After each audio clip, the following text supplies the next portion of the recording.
Hello friends, ये ACB का finance syllabus. और लास्ट वीडियो में हमने classical and Keynesian approach for determination of output and employment पढ़ा था। अब इस वीडियो में हम कंजम्पशन फंक्शन पढ़ने वाले हैं। सो चलिए वीडियो की शुरुआत करते हैं। अब फ्रेंड्स, आपको तो पता है कि कंजम्पशन का काम कंज्यूमर्स का होता है। यहाँ मैं आपको कंजम्पशन फंक्शन के अंदर सारे कंसेप्ट को समझाऊंगा। सो प्लीज़ फोकस कीजिए। अगर आपने कोई भी कंसेप्ट को मिस किया तो एंड में कंजम्पशन का फंक्शन या फिर कंजम्पशन का इक्वेशन क्लियर नहीं होगा। देखिए, कंज्यूमर्स को कुछ इनकम मिलती है जिसे हम y से डिनोट करेंगे। फिर उस इनकम को वो एक तो कंज्यूम करेंगे जिसे हम c से डिनोट करेंगे, या उसे सेव करेंगे जिसे हम s से डिनोट करेंगे। अब सोचिए, इनकम है 100 रुपीज़ और लोग उसका कंजप्शन में खर्च कर रहे हैं 60 रुपीज़। साथ ही बाकी का 40 रुपीज़ सेव कर रहे हैं। अब इसके बेसिस पे कुछ कंसेप्ट समझ लो। पहला है average propensity to consume, APC. इसका मतलब होता है कि इनकम का कितना पोर्शन कंज्यूम किया है। सो उसका फॉर्मूला होगा C/Y, that is 60 divide by 100, which is 0.6। उसी तरह दूसरा कंसेप्ट है average propensity to save, APS.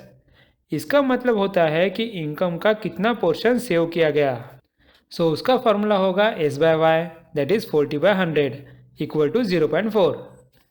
अब फ्रेंड्स, इन दोनों कंसेप्ट का यूज़ करके क्या हम ये बोल सकते हैं कि APC plus APS is equal to 1? हाँ, बिल्कुल बोल सकते हैं। इनकम का पोर्शन एक तो कंज्यूम होगा या फिर सेव होगा, राइट। सो दोनों APC और APS का एडिशन आएगा 100%। यहाँ तक आपको APC और APS क्लियर है? सो let's see what it says. Average propensity to consume measures the percentage of income that is spent rather than saved. This may be calculated by a single individual who wants to know where the money is going, or by an economist who wants to track the spending and saving habits of an entire nation. Then the average propensity to save is a macroeconomic term that refers to the proportion of income that is saved rather than spent on current goods and services. Also known as savings ratio, it is usually expressed as a percentage of total household disposable income, income minus taxes. Next हम topic में थोड़ा deep जाएंगे। यहाँ income, consumption और saving का table observe करो। सोचो कि स्टार्टिंग में किसी की इनकम नहीं है, सो यहाँ इनकम आएगा 0। लेकिन इनकम नहीं रहने से क्या वो कंजप्शन नहीं करेगा? बिल्कुल करेगा।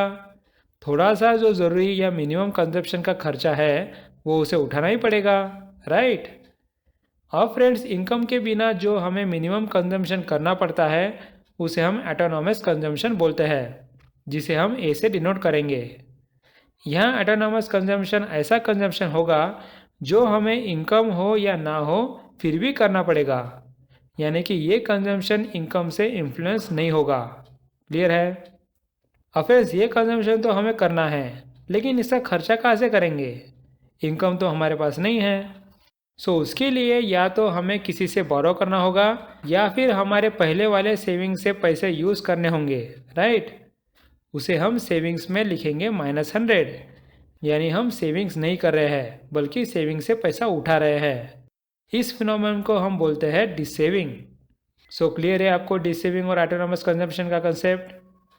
सो let's see what is dissaving. Saving is the opposite of saving. It means to spend above one's income by dipping into savings, buying on credit, or borrowing money. Next, what is autonomous consumption? Autonomous consumption is not influenced by income.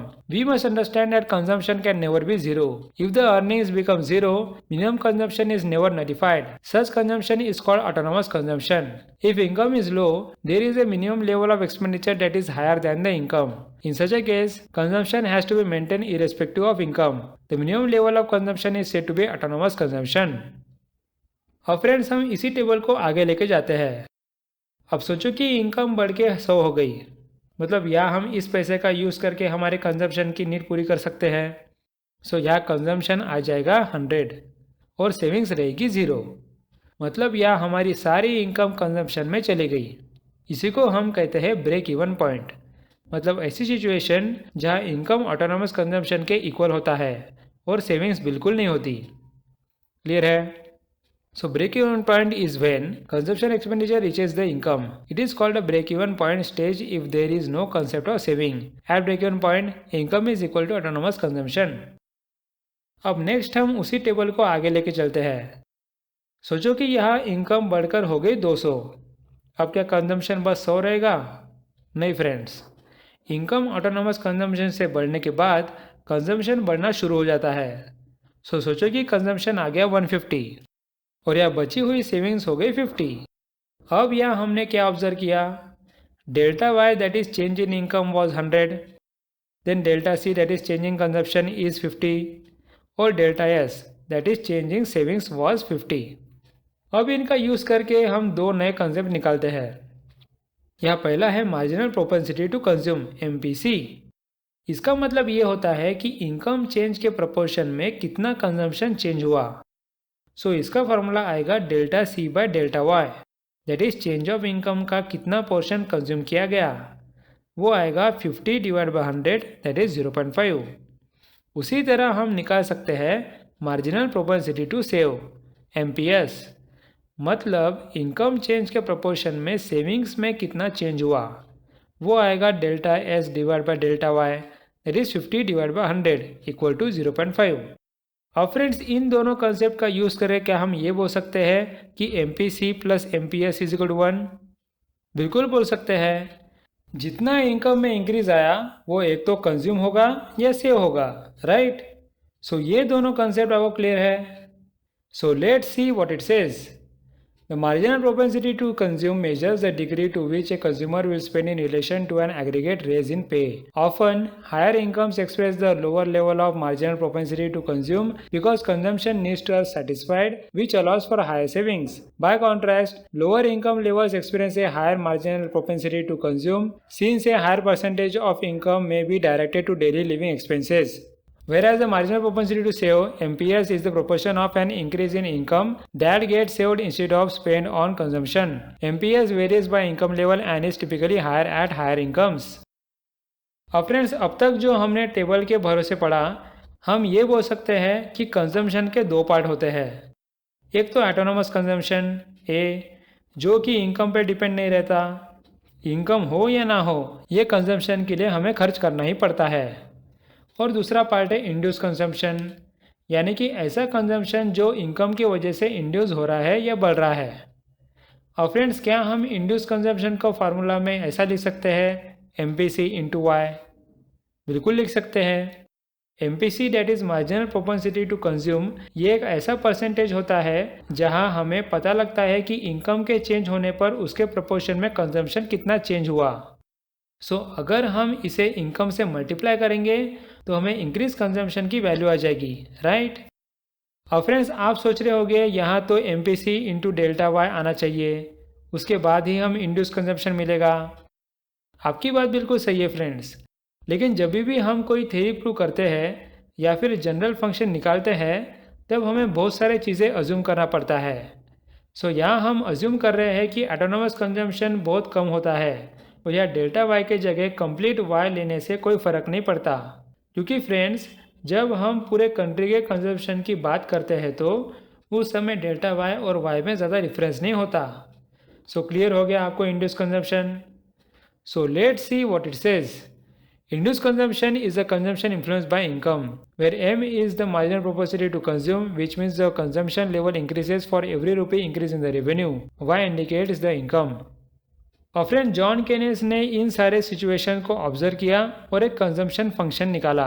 That consumption function is C is equal to A plus MPC into Y, where C is equal to consumer spending, A is equal to autonomous consumption, MPC is the marginal propensity to consume and Y is disposable income. आपको अभी consumption function clear है? Let's see what it says. The consumption function or Keynesian consumption function is an economic formula that represents the functional relationship between the total consumption and gross national income. It was introduced by British economist John Maynard Keynes, who argued the function could be used to track and predict total aggregate consumption expenditures. It suggests that revenue and the rate of increase or decrease in consumer spending are determined by volume. अब friends, last में video and करने से पहले मैं आपको practice के लिए एक न्यूमेरिकल देता हूँ। ये आप सॉल्व कीजिए, इससे आपकी प्रैक्टिस हो जाएगी। इस टेबल में आपको इनकम और कंजम्पशन दिया है, आपको इसकी हेल्प लेके APC, APS, MPC और MPS फाइंड करना है। मैंने इसका आंसर भी आपको दे दिया है, आप इसे रेफर कर सकते हो। सो फ्रेंड्स, कंजम्पशन फंक्शन के लिए इतना ही। So thanks for watching and meet you in the next video.